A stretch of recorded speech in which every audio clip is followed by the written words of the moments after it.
West বেঙ্গলে generally government school primary teacher, তারপরে আপার লেভেলের টিচারের পরীক্ষার জন্য বহুত কম্পিটিশান চলে বা ডিমান্ড আছে, বা স্টুডেন্টরা পরীক্ষাও দেয়। তো আমি প্রাইমারি টিচারের ক্ষেত্রে দেখছিলাম যে বেসিক স্যালারি 29,900 থাকে, তো 30,000 ধরেছি, ডিএ, হাউস রেন্ট অ্যালাউন্স।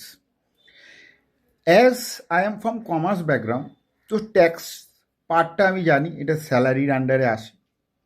তো যেখানে হাউস রেন্ট অ্যালাউন্স যেটা আছে না, সেটা যদি নিজের শহরে থাকে, নিজের ডিস্ট্রিক্টে থাকে, তার ডিডাকশন তো পাবে না, এটা ট্যাক্সেবল হয়ে যাবে। ওল্ড রেজিমে যাক বা নিউ রেজিমে, এটার কোনো বেনিফিটই পাবে না। এবং যারা সরকারি কর্মচারী হয়, তাদের গভর্নমেন্ট কি করে, contribution or statutory provident fund, এবং স্ট্যাটিউটরি প্রভিডেন্ট ফান্ড কতর ওপর হয়, বেসিক প্লাস ডিএর ওপর হয়। তো সেটাই ক্যালকুলেশন করে বার করেছি, এবং যতটা গভর্নমেন্ট কন্ট্রিবিউট করে ততটা আবার এমপ্লয়ি কন্ট্রিবিউট করে। তো 8,200, তাহলে বছরের লাগভাগ 1,00,000। তার ইন্টারেস্ট রেট কত, 8.25% পার আনাম। এবং এখানে আমি গ্রস স্যালারি বার করেছি 4,60,000 টাকার মতো। এইবার কি হচ্ছে, যারা হাইলি কোয়ালিফাইড পিএইচডি করেছে, if they go for this primary teacher, they are getting this kind of salary, but the asset allocation, মানে তার নলেজের অ্যালোকেশন কোথায় হচ্ছে, প্রাইমারি জায়গায়। For the sake of security, যে আমি তো 4,60,000 পাবো, কেউ আমাকে তাড়ানোর নেই, হাঁটানোর নেই, আমার পারফরমেন্স অতটা জাজ করা হবে না। তা in this way we are being compromising two sector, one is the teacher, another is the student, which are the future of the nation. তার মানে কি হচ্ছে, কোনো টিচার ক্যাজুয়ালি নিতে পারে, আমি তো পেয়ে গেছি ভাই, এখন তো কেউ হাঁটানোর নেই, পারফরমেন্স জাজ করবার নেই। কোনো নেশনকে বিল্ড আপ করবার জন্যে, আমি এখন রিসেন্টলি একটা বই পড়ছিলাম, সেখানে নেশনকে বিল্ড আপ করার জন্য কি লাগে, সেটা হচ্ছে education. Without education the innovative idea doesn't comes, and if innovative idea doesn't comes, then you can't do any research and development.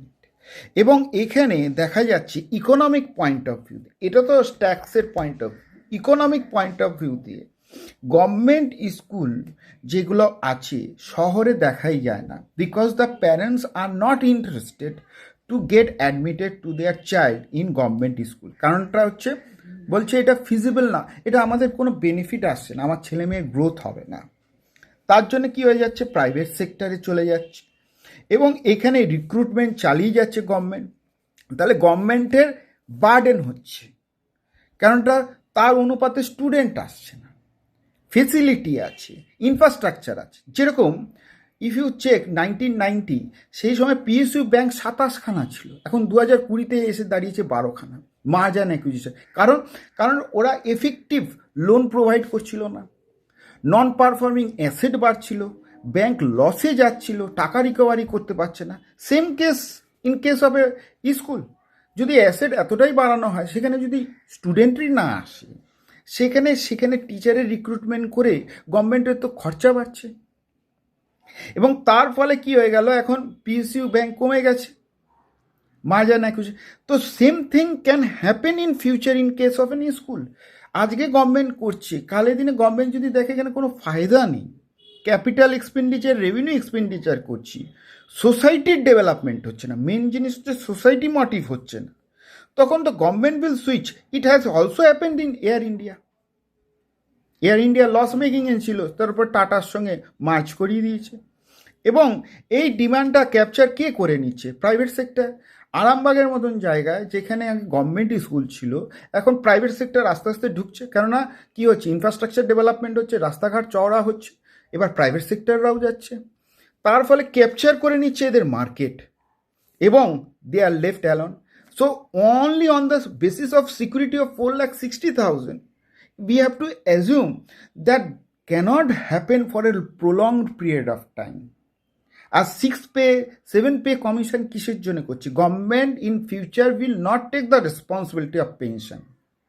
তার জন্য স্যালারি বাড়ানো হচ্ছে, basic salary, so that you can invest much more money in your provident fund. So there will be no scheme for pension. So এই দিকটা দেখে যদি আমরা secure হতে চাই, there is no security, because we are going to a turbulence period. তো তোমাদের কি মনে হলো জানিও অ্যাবাউট দিস থিংস।